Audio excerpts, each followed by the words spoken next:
Какво означава това за българската икономика? Какво означава това за родните производители, които се съобразяват с десетки закони и стотици правила и най-накрая не могат да продават на наистина справедлив пазар, а някой контрабандно внася и прави дъмпинг на родното производство, рискувайки както нашите животни, така и здравето на хората. Ние няма да позволим слаба държава да компрометира родното животновъдство, здравето на поголовието на нашите животни, както и здравето на хората.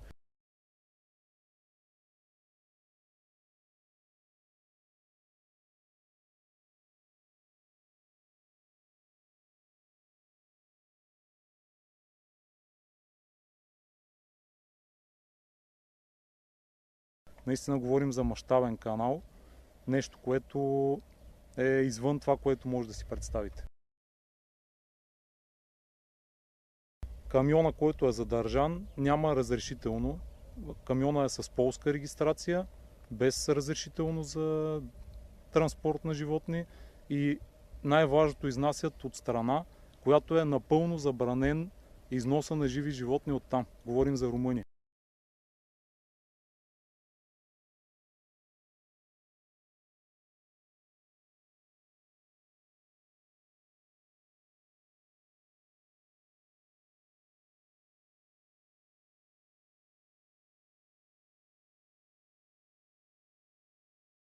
Няма да позволим да има спекула и да има гавра с портфейла на обикновения човек. Може да си представите движението на животни и съответно разпространението на шарка и чума в страната.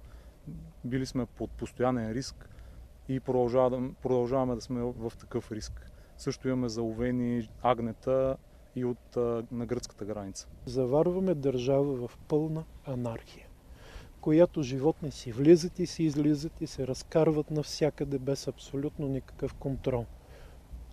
Тази безконтролност, тази анархия приключиха.